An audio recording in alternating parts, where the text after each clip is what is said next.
ఇశ్రాయేలు ప్రజల్ని ఒక నాయకుడు నడిపించాడు. నాయకుడు పేరేంటి? మోషే. Very good. ఇశ్రాయేలు ప్రజలు ఒక్కొక్కరికి దేవుడు చెప్పలేక, అంటే ఇశ్రాయేలు ప్రజలు ఉన్నారు, అమాలేకీయులు ఉన్నారు, మిద్యానీయులు ఉన్నారు, చాలా మంది ఉన్నారు, ఐగుప్తీయులు ఉన్నారు, అందరూ ఉన్నారు. కానీ దేవుడికి ఇష్టమైన ప్రజలు ఎన్నుకున్న ప్రజలు ఇదంతా మనకు తెలుసు. ఈ ఇశ్రాయేలు ప్రజల్ని నడిపించడానికి ఒక నాయకుడిని ఎవరు పెట్టుకున్నారు? దేవుడు పెట్టుకున్నాడు. దేవుడు ఆ నాయకుడు దేనికి పనికిరానుడు అనుకున్నాడు. దేనికి పనికిరానుడు అనుకున్నాడు. అతను జోము పెట్టులో పెట్టారు. ఎక్కడి నుంచి ఎక్కడికి వచ్చాడు. ఆ బ్యాంక్ నుంచి ఈ కోటకు వచ్చాడు. ఈ కోటలో అభివృద్ధి చెందాడు. ఈ కోటలో ఉన్నాడు. ఈ కోటలో వల్ల ఆ ఊళ్ళో ఏమంటుంది తగ్గుపెట్టుకుని ఏం చేశాడు? చంపేశాడు. బాధ పెట్టేసి పారిపోయాడు. పారిపోయాడు కూడా దేవుడు దగ్గరికి వచ్చి అంటాడు, మోషే నువ్వు నేను ఎన్నుకున్నాను కదా, నువ్వు నేను చెప్పే విధానాలన్నీ పాటించాలని చెప్పి అంటాడు. పాటించాలని చెప్పి అన్నప్పుడు నాకు ఇది పని చేయదు, అది పని చేయదు, నేను సరిగా మాట్లాడలేను, నేను పొచ్చుగా ఉంటాను, నేను నల్లగా ఉంటాను, నేను ఎందుకు పని చేయనని నాలుగు రకాల కబుర్లన్నీ చెప్పాడు. ఎవరితో? దేవుడితో. దేవుడు అంటాడు, వాళ్ళ పనులు వాళ్ళు చేస్తారు, నీ పనులు చేయనప్పుడు సర్లే ఆయన చెప్పాడు కదా, నేను చేద్దాం అనుకున్న ఆలోచన వచ్చినప్పుడు చేతిలో కళ్ళ ఎప్పుడో ఉంటుంది మనోడికి. కళ్ళ కింద పడాలంటే కింద పడేసిందంటే కళ్ళ ఏమైంది? దేవుడు ఏదో చెప్తే అది అయింది. మళ్ళా నువ్వు పంచుకుని మళ్ళీ పంచుకునే అంటే మళ్ళా యథాస్థానానికి వచ్చేస్తుంది. ఇదిగో మోషే అక్కడ వాటర్ కూర్చుంటే పడతాడు, ఆ వాటర్ వేరేగా తయారవుతుంది, మళ్ళా పడతాడు, మళ్ళీ వాటర్ లాగే వచ్చేది. ఇదంతా మనకు తెలుసు కదా. తెలిసి ఈ అరణ్య మార్గమున అది చెప్పట్లేదు ఇంకా సూర్యయుక్తం. ఎందుకంటే బేస్ చాలా ఇంపార్టెంట్. నేను వచ్చి నెలకు వచ్చి చెప్పిపోతే నెల పైన ఉండాలి మీకు వాళ్ళకి. ముందు బేస్మెంట్ సరిగ్గా వేసి నెల కలుపుతుంది. మోషే టార్గెట్. ఈ మోషే ఏమైంది? ఈ ఇశ్రాయేలు ప్రజలు నడిపిస్తుంటే బాగా ఉంది కదా. మీకు బాప్తిసం తీసుకుని పోందో చాలా బాగుందంటే మొదటి వారం, 2వ వారం, 3వ వారం మీకు బిగిసిపోతూ ఉంటారు.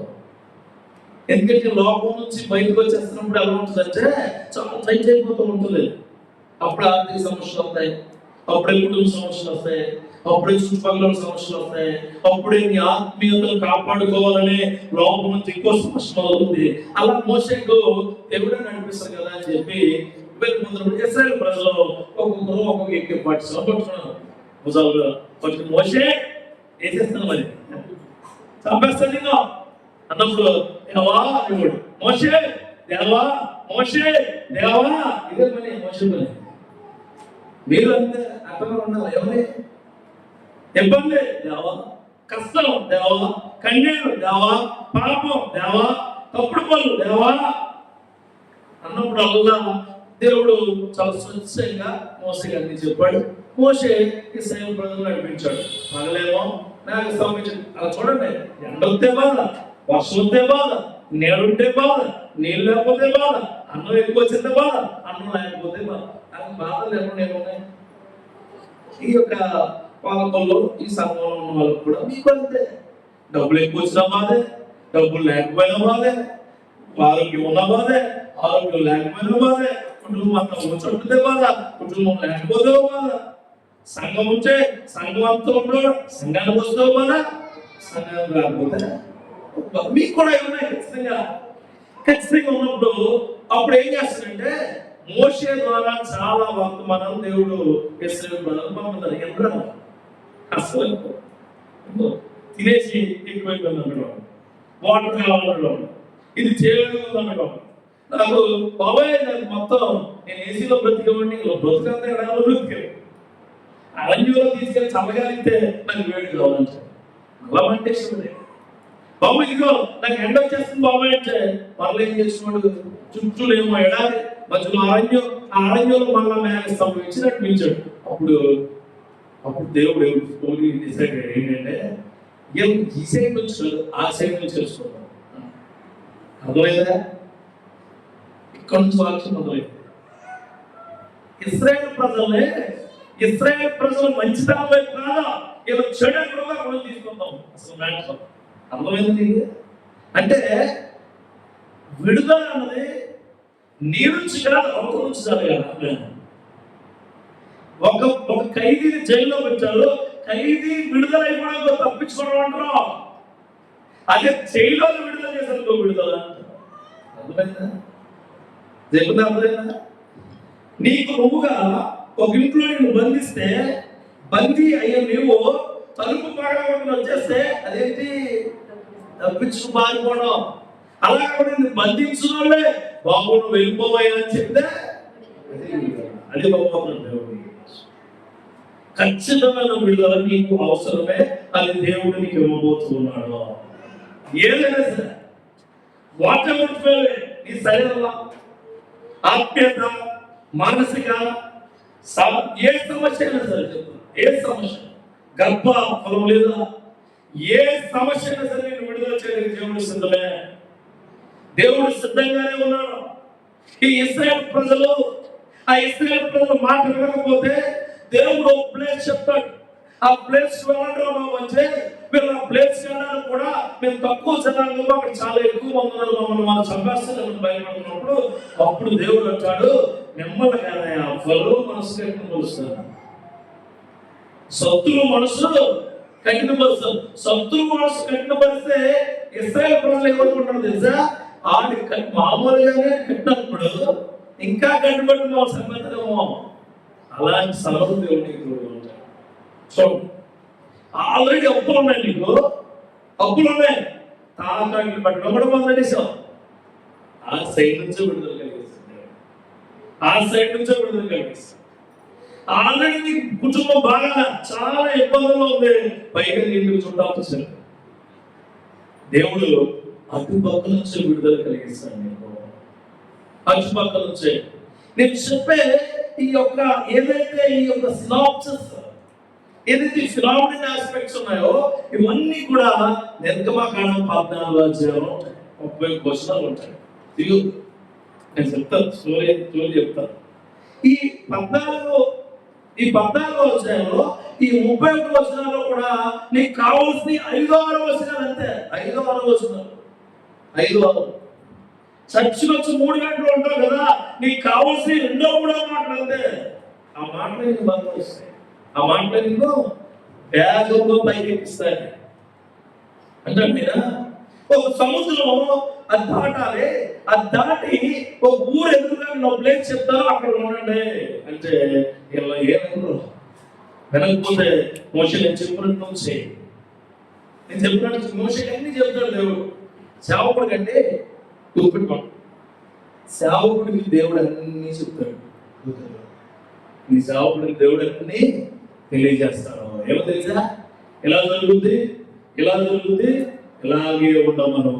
ఇందాక చెప్తున్నప్పుడు అయినా 71 కీర్తనలో ఒక మాట ఉంటుంది, మీరు అందరూ పట్టుకున్నారు లేదో, నేను అనేక మందికి వింతగా ఉన్నాను. నువ్వు అలాగే ఉంటావు. నేను రోడ్డు మీద వెళ్తుంటే అందరూ ఎలా చూస్తారు తెలుసా? వింతగా చూస్తారు. దేవుడు మనుషుడు కాబట్టి, దేవుడు క్రియలు చేసేవాడు కాబట్టి నిన్ను చూసినట్టు వెళ్ళవాడిని ఎవరు చూడలేదు. నీకు ఆ విడుదల వచ్చింది కావచ్చు, నువ్వు కొత్తగా కనిపిస్తున్నావు. అంత జనాంగంలో మోషే ఒక్కడే ఆ దేవాది దేవుడికి ఎలా కనిపించాడు? ఎంతగా కనిపించాడు. అంత పెద్ద యుద్ధమైన సైన్యంలో దావీదు ఒక్కడే దేవుడికి ఎంతగా కనిపించాడు. అందరికి వింతగానేమో గొలియాతు కనిపించాడు, దేవుడికి వింతగానేమో దావీదు కనిపించాడు. అంత గొప్ప బానిసత్వ బ్రతుకుల్లో షడ్రక్ మెషక్ అబేద్నెగో దానియేలు వీరు మాత్రమే దేవుడికి కనిపించారు వింతగా. ఈరోజు ఈ గ్రామంలో, ఈ సంఘంలో, నీ ఇంటిలో, నీ కుటుంబంలో నువ్వు దేవుడికి గొప్పగా కనపడబోతున్నావు. ఆ కనపడే తీరు నీకు విడుదలను ఇవ్వబోతుంది. చూడండి, ఈ యొక్క మొదటి 9 వచనాల్లో యాక్చువల్గా విడుదల కలగడానికి ఒక ప్రణాళిక కావాలి. ముందుగా ఒక ప్రణాళిక ఉంటుంది దేవుడికి తెలుసా? మనం అంటూ అమ్మాను ప్రార్థన చేసాంటో, ప్రభా మాకు ప్రణాళిక ఇవ్వండియా, మా ప్రణాళిక బయట పెట్టండియా. నీ ప్రణాళిక మాత్రం దేవుడు చెప్పు, నువ్వు మాత్రం నీ ఎడల ఏం కావాలని అడుగుతావు? ప్రార్థన ప్రణాళిక ఉండదు, వాక్య ప్రణాళిక ఉండదు, దేవుడికి సంబంధించినవి ఏమి ఉండవు. ఆదివారం చేస్తావు బైబిల్, మళ్ళీ ఆదివారం వరకు ఈ ప్రణాళికను ముచ్చావు. ఎంతమంది ముచ్చుకున్నారు? లాస్ట్ వారం నుంచి వారానికి ఇంకా దాదాపు ఏంటంటే నెల పాటు బైబిల్ తీరు మనుషులు కూడా ఉన్నారు. ఇంకొక దేవుడు మాట్లాడుతున్నాడు, నెల పాటు సెల్ ఫోన్లో తీస్తారు వాక్యం. సెల్ ఫోన్ కాదు దేవుడే విషయాన్ని మాట్లాడు. నీతో ఆయన సైట్గా మాట్లాడతారు, ఫోన్ లో మాట్లాడా, టెలిగ్రామ్ ఇవ్వడం, వాట్సాప్ లో మాట్లాడు. నీకు లేకపోతే అయ్యో కాల్ చేసి హాయ్ బాగున్నావు అని చెప్పడం, నీకు డైరెక్ట్ గా ఆయనతో. అందుకే పైన మాట్లాడదు ఏంటి? పరిశుద్ధ గ్రంథము, పరిశుద్ధ హృదయంతో నీతో మాట్లాడబోతున్నాయి. మనుషులు త్వరగా మాట్లాడాడు. ఈ మొదటి 9 వచనాల్లో దేవుడి ప్రణాళిక స్పష్టంగా చెప్తాడు. నువ్వు విడుదల కావాలంటే విడుదలకు దేవుడి ప్రణాళిక చాలా అవసరం. చూడండి అంటాడు, మరి యెహోవా మోషేతో ఎలాగో సెలవిచ్చు. దేవుడు చెప్తున్నాడు మోషేతో చెప్తున్నాడు, నీ సేవకుడితో కూడా చెప్తాడు, సంఘం ఎలా ఉండాలి, మనుషులు ఎలా ఉండాలి, ఎలా ప్రార్థన చేయాలి, ఎలా ముందు ఆరాధన చేయాలి, ఎలా జీవితంలో కష్టపడి ఉండాలని చెప్పినప్పుడు నువ్వేమనుకుంటావు తెలుసా? ఎప్పుడు చెప్తున్నది అంటే ఎప్పుడు నుంచో చెప్తున్నారా? ఇవే మాటలు ఎప్పుడు నుంచో చెప్పే మాటల్లో ఉండవు. దేవుడి మాటలు ఎప్పుడు వినేవిగా ఉంటాయి. ఎప్పుడు వినే మాటలుగా ఉంటాయి దేవుడి మాటలు.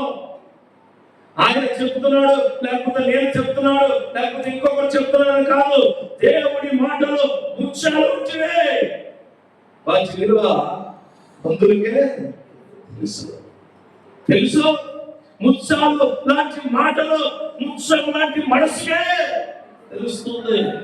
ఒక వేళ మనస్సు ఈరోజు పరిశుద్ధ మనసు అయితే, పరిశుద్ధ క్రియలో ఉంటే, నిజంగా నువ్వు ఈరోజు విడుదల కోరుకునేదాని అయితే ఈ మాటలు నీ కొరకే. నీ ఎడల, నీ విడుదల ఎడల, నువ్వు పడే కష్టం ఎడల, నువ్వు పడే నష్టం ఎడల, నువ్వు కాచే కన్నీరు ఎడల, నీకు రాని ఇంకా ఉత్సవం ఎడల, నీకు ఇంకా కాని పెళ్లి ఎడల, నీ కుటుంబంలో ఉన్న బాధల ఎడల ఆయనకు ఒక ప్రణాళిక ఉంది. ఆ ప్రణాళిక స్పష్టమైనది. ఆ ప్రణాళిక స్పష్టమైనది. నమ్మండి, సేవకుడిగా ఆయన ఆజ్ఞతో చెప్పుతున్న మాటలు మీ కుటుంబాల్లో, మీ జీవితాల్లో నెరవేరును గాక.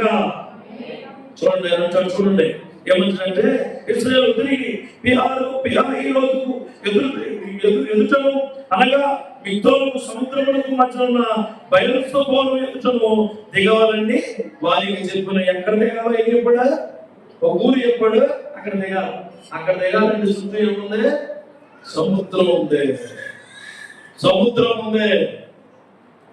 సముద్రం ఉంది. ఎక్కడ చెప్పాడు ఆయన? నీకు చెబుతున్నాడు, నీ కుటుంబంలో జరుగుతే చుట్టూ అప్పులు ఉన్నాయి. నీ కుటుంబంలో జరుగుతే నాకు పీసీఓడి, నాకు గర్భవతి. చాలా మంది అంటారు ఆ యొక్క బయల్సుపు అని ఆ యొక్క పట్టణము, ఆ యొక్క గ్రామం అనొచ్చు, ఆ యొక్క ప్రదేశం అనొచ్చు, సముద్రంతో నిండి ఉంది. సముద్రం బాగా ప్రవహిస్తుంది. దాని యొక్క పాయలు అంటాం కదా, ఆ పాయలు కంపులు ఉన్న ప్రాంతం, చాలా గడిగా ఉండే ప్రాంతం, చాలా లోతుగా ఉండే ప్రాంతం. ఆ ప్రాంతంలో దేవుడు నీకు ఆశీర్వాదం ఇవ్వాలంటే చిటికేస్తే ఇవ్వడండి. చాలా ప్రణాళిక ఉంటుంది. దావీదును రాజుగా పెట్టడానికి అక్కడ గొల్యాతును నిలబెట్టాడా? గొల్యాతు చంపడానికే దావీదును వాళ్ళ ముందుకు తీసుకొచ్చారు. లేకపోతే దావీదు రాజా నీకు వందనాలు అందరూ అంటారేంటి? ఈ గ్రామంలో అనేకమైన అవమానాలు ఎదుర్కొంటూ, అనేకమైన మాటలు పడుతూ, అనేకమైన ఇబ్బందికరమైన మనుషుల నుంచి నువ్వు లేనిపోయి మాట్లాడిపించుకొని ఉన్నావంటే అది దేవుని ప్రణాళిక. రాబోయే దినాల్లో వారు నీ యొక్క హస్తం ఎలా ఖచ్చితంగా ఉంటుంది. ఖచ్చితంగా ఫరో ఇశ్రాయేలు గురించి వారి ఈ దేశంలో చిక్కబడి ఉన్నారు. అరణ్యం వారిని మూసివేసిన అనుకున్నాను. అయితే నేను ఫరో హృదయంలో కఠినపరిచను. ఏమంటున్నా? మీరు బాధలకి, ఇబ్బందులకి బానిసలేదు. ఇశ్రాయేలు ప్రజలంటే నడువు నొప్పికి బానిస అయిపోయారు, తల నొప్పికి బానిస అయిపోయారు, సిగరెట్కి బానిస అయిపోయారు, మందుకే బానిస అయిపోయారు మీరు. సెల్ ఫోన్ లో వచ్చే జుగుప్సాకరమైన ప్రణాళికాపరమైన ఆ బొమ్మలకు, వీడియోలకు, నవ్వులకు, ఆ ప్రతి తగులుబాటు బానిస అయిపోయారు. నిన్ను కాదు, నిన్ను కాదు, ఆ నెట్వర్క్ నా పేర. ఎవరైతే ఇబ్బందికరమైన పరిస్థితుల మధ్య నడుస్తున్నారో ఆ ఇబ్బందికరమైన పరిస్థితిని ఇంకా కఠినపరుస్తాము అంటున్నాడు. అసలు పొలతో పోరాడాలి కదా.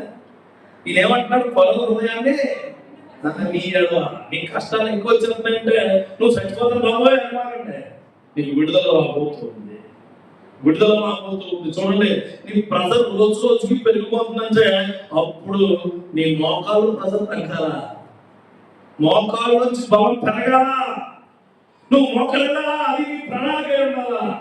దేవుడికి నీ ఎడల ప్రణాళిక ఉంది.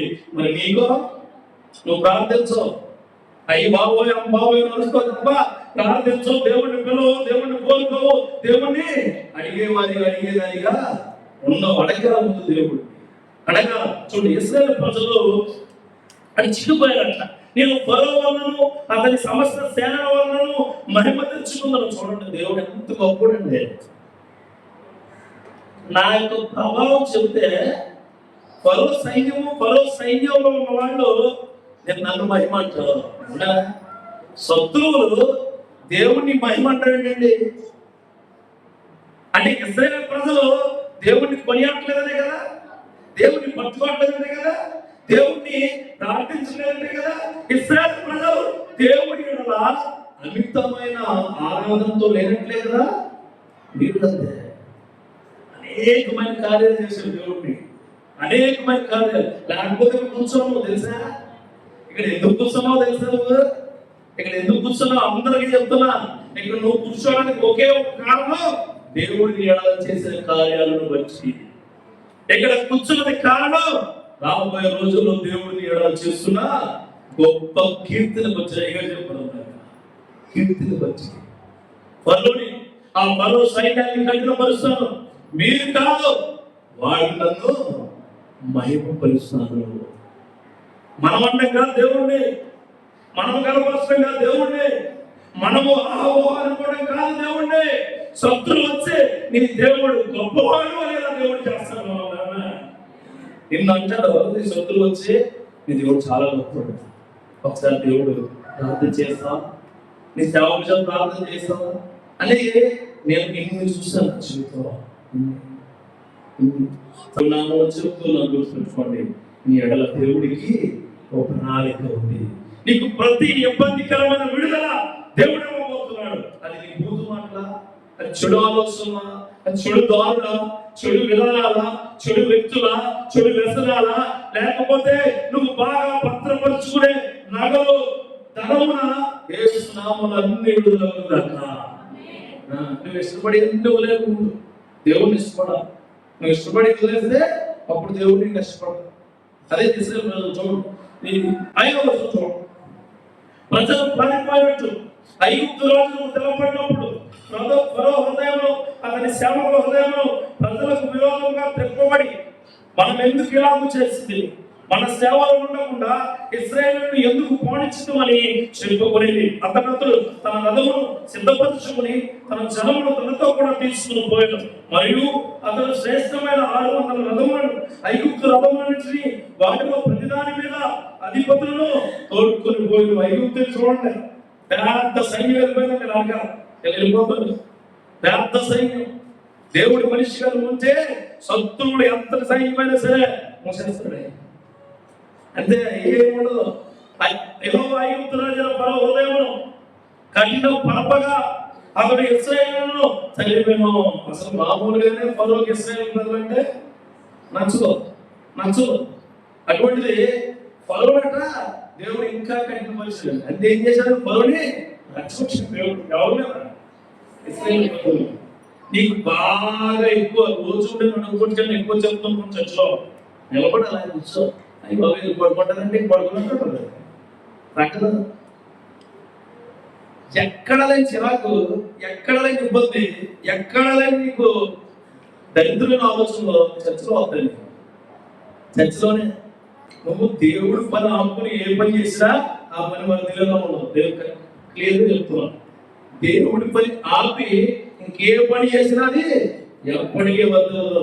నీ ప్రణాళికలు ఎలా ఉన్నాయంటే పరిస్థితులను బట్టి, నీ ప్రణాళికలు ఎలా ఉన్నాయంటే అక్కడ ఉన్న అనేకమైన విధి విధానాలను బట్టి నీ ప్రణాళికలు మారిపోతున్నాయి. కానీ దేవుడి ప్రణాళిక అది కాదు.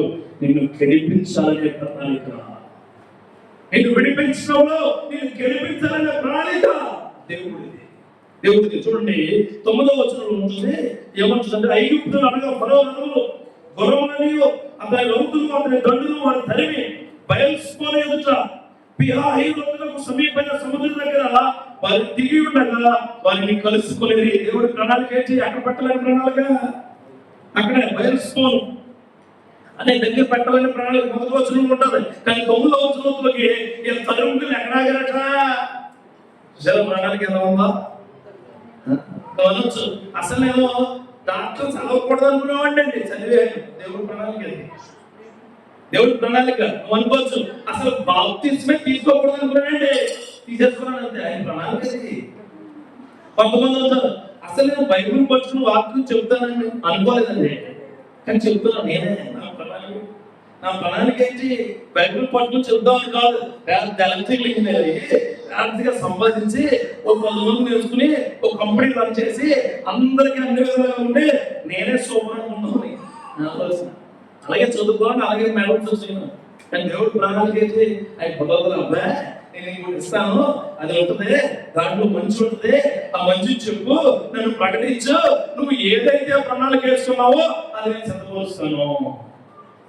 నీకు కూడా లేచాడు దేవుడు, నీకు కూడా లేచాడు. దేవుడు మనుషులు ఆయన చూసి భయపడలేదు, ప్రణాళిక మానేశారు. కరోనా లాంటి దాన్ని తీసుకురావడం దానికి రోజులు ఇచ్చాడు. మనం దేనికి భయపడ్డాం? ఇశ్రాయేలు ప్రజలు కూడా అలాగే భయపడ్డారు. వాళ్ళు నిజంగా అవ్వమంటే ఎవరు నేను అవ్వం లోపువా. మనకులా దేవుడు అంటే ఇశ్రాయేలు ప్రజలు కూడా ఏంటి? లోపే, మనకే లోపే. మాస్టర్ గారు చెప్తారు ప్రార్థించండి, సూత్రనా ఒక పని గట్టిగా మూసేసి 2 చూస్తాం, 5 సూట్లేదు 2 తెచ్చేసాం. నీకు పాట రాదు, పాట ఏమి రాదు, నీకు అసలు రాదు. ఎవరో స్వరం కలిపితే నువ్వు కూడా పెద్దలు తెగాడిచ్చేస్తూ ఉంటావు. నిజంగా నీ దగ్గర మైక్, నీ దగ్గర నిజంగా మైక్ పెడితే అప్పుడు నేను ఎంత స్వరంతో తెలుస్తుంది. బైబుల్ తీయమంటావు, నువ్వేమో ఆదికాండం తీయమంటే ప్రకటన తిప్పుతూ ఉంటావు. అక్కడ ఉన్నది నిజంగా ఆదికాండం ఉంటుంది. అంటే నువ్వేం చేస్తున్నావు అంటే నీ ప్రణాళికలు అవలంబించే ప్రతి ఒక్కరూ కూడా నటుడే.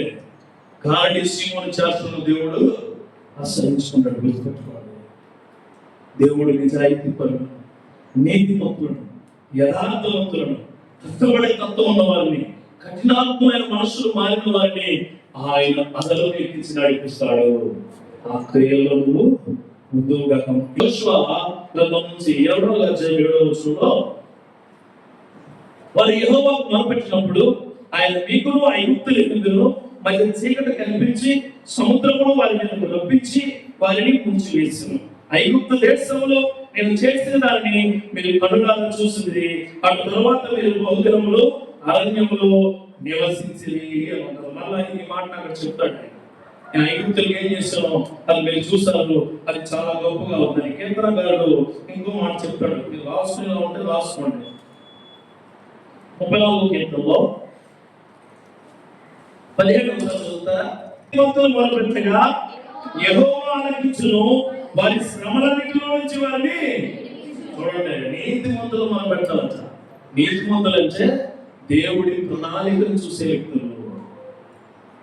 యోబు యథార్థవంతుడు, నీతిమంతుడు అని తెలుస్తుందా? యోబుకు ప్రణాళిక ఏదైనా ఉందా?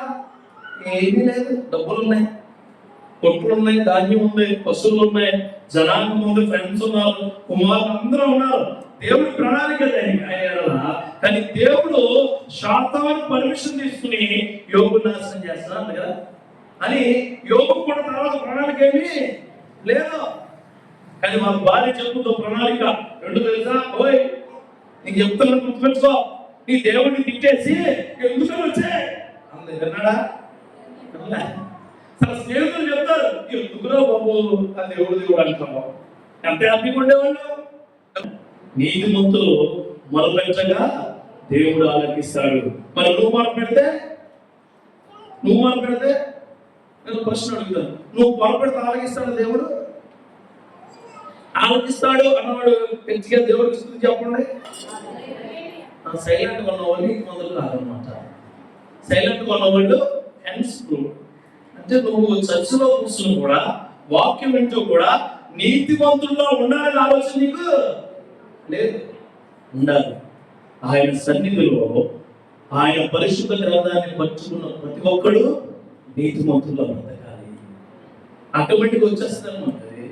చూడండి, గులాబీ తోటలోకి వెళ్ళి నడుచుకుని వస్తే గులాబీ వాసన వచ్చినట్టు, అత్తలు సెంట్ల మీద దాంట్లోకి వెళ్ళి బయటకు వస్తే సెంటు వాసన వచ్చినట్టు. చూడండి, మంచి కారులో ఒక సెంటు ఉండి ఆ కారులో కాసేపు కూర్చుని వస్తే సెంటు వాసన వచ్చినట్టు. దేవుడి యొక్క మందిరంకి వచ్చి ఆయన వాక్య పట్టణంలో ఉంటే నువ్వు ఆయన ప్రధానికి పోతావు. ఆ క్రియ దేవుడిని ఇస్తున్నాం కాక. ఇదే కీర్తనగారుడు 107వ కీర్తనలో ఇంకో మాట అంటాడు, వారు కష్టకాలం మంది యెహోవాకు మొరపెట్టిరి, ఆయన వారి ఆపదల నుండి వారిని. అది ప్రణాళిక. నువ్వు ఆపదలో ఉన్నప్పుడు మొరపెట్టాల్సింది ఎవరికి? దేవుడికి. అప్పుడు ఆయన ప్రణాళిక తీరుతుంది. అప్పుడు ఆయన విడిపిస్తాడు. నువ్వు ఆపదలో ఉండగా మొట్టమొదటి ఫోన్ చేసేది ఎవరికంటే నీకు ఇష్టమైన వ్యక్తికి. ఆయన సరిపోతుంది బాబోలేదు. దేవుడికి మొదలుపెట్టావు. నువ్వు అందరికంటే ముందు మోకాళ్ళు వేస్తున్నావు. నాకు కడుపు నొప్పిపోయా, నాకు తల నొప్పిపోయా, నాకు గుండె నొప్పిపోయా, నాకు ఇంకా నీకు బాగా ఇష్టమైన మనిషి నువ్వు నాకు బాగా లేదని ఫోన్ చేసిన వాళ్ళకి ఏమంటాడు? అయ్యి బాబాయ్ చాలా జాగ్రత్త ఉండు, 10 నిమిషాలు దాటిందంటే అంటాడంట. 10 నిమిషాలు దాటిందంటే అంటే ఈ లోపల దాటింది అంటే ఎంత దారుణంగా మాట్లాడతారంటే ఎంత అసలు మనుషులు నమ్మకూడదు కంటే ఎవరు వాస్తవిస్తున్నాయని అడిగాయి. మనుషులకు ఏది చెప్పమాకండి. ఏది ఇదిగో 10,000కి 5 రూపాయలు వడ్డీ తెచ్చాను, 10,000 10,000 తెచ్చాను, 2 రోజులు చెప్తా ఎవరు? అవునా? మొన్నే మా కూడా 5,000కి 5 రూపాయలు వడ్డీ తెచ్చాడు, 60 లక్షలు అయిపోయింది. ఎక్కడైనా అయితే అవును. రాత్రి అక్కడ బిర్యానీ తెచ్చాం, మోషన్స్ పెట్టించుకునేది తేడాడంట. తెచ్చింది కూడా ప్రశాంతంగా తెలియడు. మనుషులు నమ్మకండి, రాజులు నమ్మకండి, అధిపతులు నమ్మకండి. యెహోవా ఆశ్రయించును మేలు. కష్టకాలంలో నువ్వు చెప్పాల్సిన మొట్టమొదటి మాట దేవుడికి ఉండాలి. నేను కష్టం వచ్చినా, ఇబ్బంది వచ్చినా, కన్నీళ్ళు వచ్చినా మా అమ్మతో పంచుకునేవాడు. తర్వాత మా నాన్న చెప్పేవాడే కదా. నా చెల్లి, నా భార్య కూడా పెళ్ళైన భార్య కూడా ఏ కష్టం చెప్పేవాడు కాదు. ఇప్పుడు ఏది వచ్చినా దేవుడికి చెప్తాను. నేను ఎవరికి చెప్పను. ఆ కష్టాన్ని ఎదుర్కోవాలంటే చెప్తాం తప్ప మిగిలిన ఎవరికి కూడా ఇప్పుడు చెప్పను. ఎందుకు చెప్పకూడదు అంటే నాకు ఆయనే ముఖ్యం. కష్టాలు ఇప్పుడు నీకు తలపట్టు ఉంది, ఎప్పుడు డాక్టర్ దగ్గరికి వెళ్తే పని అయిందా? నీ గుండె జబ్బు ఉంది, నీకు చెంప డాక్టర్ దగ్గరికి వెళ్తే పని అయిందా? మరి నువ్వు మానసికంగా ఆత్మీయంగా ఉన్న డాక్టర్ మనకు ఆయన అయితే శారీరక డాక్టర్ దగ్గర ఏం పని అయింది? ఫెయిల్ అయిందేమో ఇంగ్లీష్ లో, నువ్వు కోచింగ్ తీసుకుందేమో మ్యాథ్స్. అసలు ఇంకొందా మ్యాథ్స్ వరకు ఏవచ్చు, నువ్వుదంటూ చదువుదంటూ తప్ప ఏమి లేదు. ఇంక నీకు అర్థం కావాలంటే నువ్వు ఫెయిల్ అయిందేమో తెలుగు, నువ్వు వెళ్ళింది అక్కడ ట్యూషన్కి వెళ్ళేదేమో అది ఏంటది మ్యాథ్స్. అది అంత తెలుగుదా? మన బాధ ఏంటి, మన కష్టం ఏంటి, మన కన్నీరు ఏంటని మన సార్కే చెప్పుకోవాలి. మన సార్ పేరించి అయ్యా వీళ్ళు తప్ప మమ్మల్ని బ్రతికించే నాలుడే లేడు. మొట్టమొదటి మీకు విడుదల కావాలంటే దేవుని యొక్క ప్రణాళిక ఉంది. రెండవది 10వ వచనం